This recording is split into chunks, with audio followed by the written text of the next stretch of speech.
ياسين والقرآن الحكيم إنك لمن المرسلين على صراط مستقيم تنزيل العزيز الرحيم لتنذر قوما ما أنذر آباؤهم فهم غافلون لقد حق القول على أكثرهم فهم لا يؤمنون من اتبع الذكر وخشي الرحمن بالغيب فبشره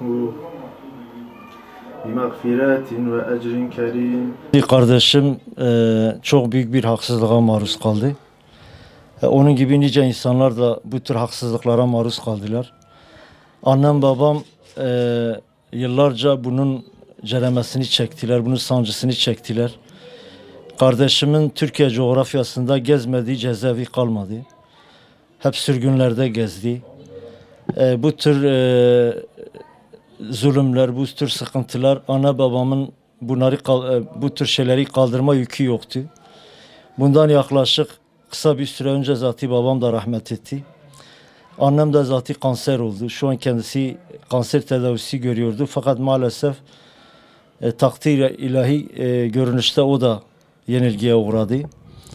Yani bizim buradaki amacımız, gayemiz, bu insanlar boşu boşuna cezaevlerinde çürüdüler. Gençlikleri gitti.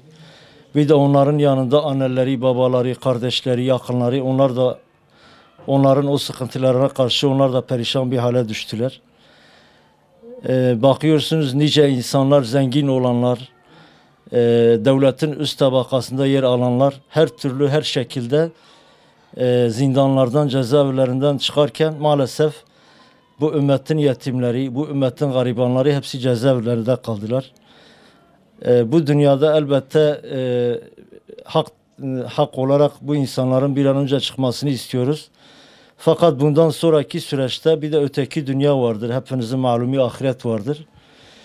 Ahirette kim bu insanlara sebep olmuşsa, bu insanları bu şekilde perişan etmişse iki elimiz de bu insanların yakasındadır.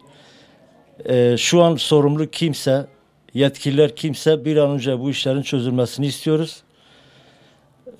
Kardeşimin bir an önce gelip anneme yetişmesini talep ediyoruz. Babama yetişemedi, dedeme yetişemedi, öteki dedeme yetişemedi.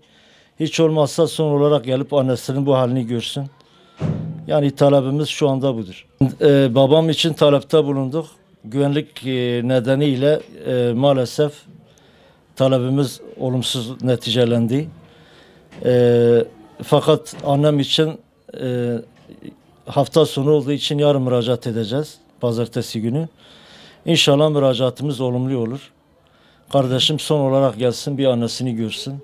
Yani bu da bir insani haktır. Yetkilerden talebimiz. Biz aslında beklentimiz bu FETÖ olaylarından dolayı çıkacağını ümit ediyorduk. Maalesef devlet bu konuda da bir ilerleme kaydedemedi. Söylenti var. Kısaca laf var, icraat yok. Biz icraat bekliyoruz. Şu ana kadar daha bir icraat göremedik. Bir kardeşim yakalandıktan kısa bir süre yani 7 ay 9 ay civarında hemen hüküm verildi kardeşim için. Kardeşim DGM'de yargılandı. O zamanki hakimlerin çoğu FETÖ'cüydü. Zaten şu an o FETÖ davasından tutuklananlar da var. Yani kısacası çok büyük bir adaletsizliğe maruz kaldık toplum olarak. Bu adaletsizliğin giderilmesini bekliyoruz. Fakat şu ana kadar dedim ya laf var, icraat yok.